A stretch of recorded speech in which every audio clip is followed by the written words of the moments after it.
अस्सलामु अलैकुम वरहमतुल्लाहि वबरकातुह। बिस्मिल्लाहिर्रहमानिर्रहीम। आज का हमारा टॉपिक नमाज के मुताल्लिक है कि नमाज के अंदर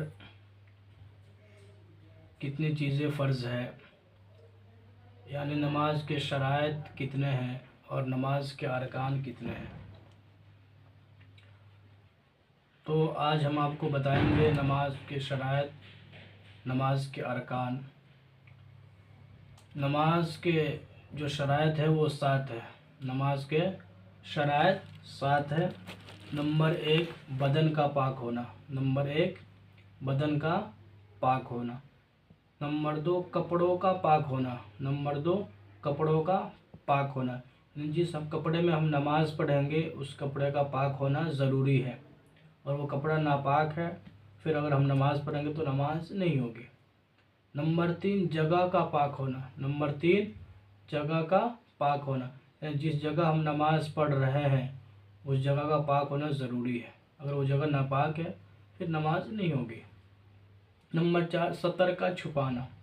नंबर 4 सतर का छुपाना, यानी मर्द के लिए जो सुंडी है जिसको हम नाप बोलते हैं, नाप से लेकर घुटने तक ये मर्द का सतर होता है।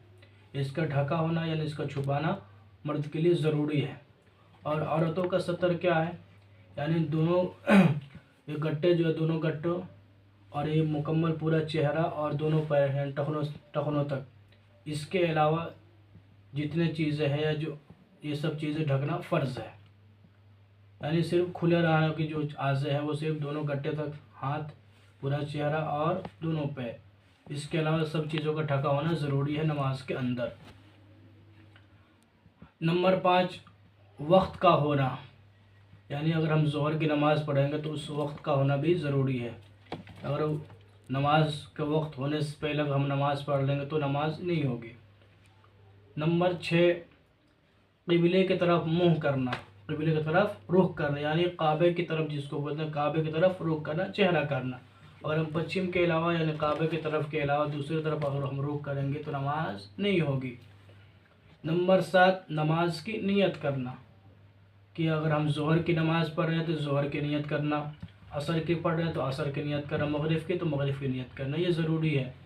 अगर पता चला कि अगर ज़ोहर की नमाज़ है हम असर की नियत कर लें तो नमाज इस तरह नहीं होती। यानी नमाज को मुतय्यन करना ज़रूरी है, यानी जौन सी नमाज़ पढ़ना उस नमाज की नियत में कहना ज़रूरी होता है। यानी ज़ोहर की नमाज़ पढ़ रहा हूँ 4 रकात या असर की नमाज़ पढ़ रहा हूँ, तो ये नमाज के शराइत है। नंबर 1 बदन का पाक होना। नंबर 2 कपड़ों का पाक होना। नंबर 3 जगह का पाक होना। नंबर 4 सतर का छुपाना। नंबर 5 वक्त का होना। नंबर 6 क़िबले की तरफ मुँह करना। नंबर 7 नियत करना। नंबर 7 नियत करना। ये नमाज के शराइत है। नमाज के अरकान कितने हैं, तो नमाज के अरकान भी 7 हैं। बाज़ जगह 6 भी लिखे हुए होते हैं और बाज़ जगह 7 भी है। तो हम आपको आज बताएंगे नमाज के अरकान 7 है। नंबर 1 तकबीर तहरीमा कहना। तकबीर तहरीमा का माना यानी अल्लाहु अकबर कहना। तकबीर तहरीमा यानी अल्लाहु अकबर कहना। नंबर 2 क़याम करना। क़याम करना यानी सीधे खड़ा होना। क़याम का माना सीधे खड़ा होना। नंबर 3 क़िरात करना। क़िरात करना यानी कुरान की तिलावत करना। पूरे कुरान में से आदमी कहीं से भी कुरान की तिलावत कर सकता है, तो तिलावत करना। नंबर 4 रुकू करना। नंबर 4 रुकू करना। नंबर 5 2 सजदे करना। नंबर 5 2 सजदे करना। नंबर 6 कायदा आखिरा में तशहुद की मिक़दार बैठना। कायदा आखिरा में तशहुद की मिक़दार बैठना ये फ़र्ज़ है। नंबर 7 अपने इरादे से नमाज को ख़त्म करना यानी पूरा करना। तो ये नमाज के अरकान हैं। तो नमाज का अरकान भी 7 है। नंबर 1 तकबीर तहरीमा कहना यानी अल्लाहु अकबर कहना। नंबर 2 क़याम करना यानी सीधा खड़ा होना। नंबर 3 क़िरात करना। नंबर 4 रुकू करना। नंबर 5 2 सजदे करना। नंबर 6 कायदा आखिरा में तशहुद की मिक़दार बैठना। नंबर 7 अपने इरादे से नमाज को ख़त्म करना।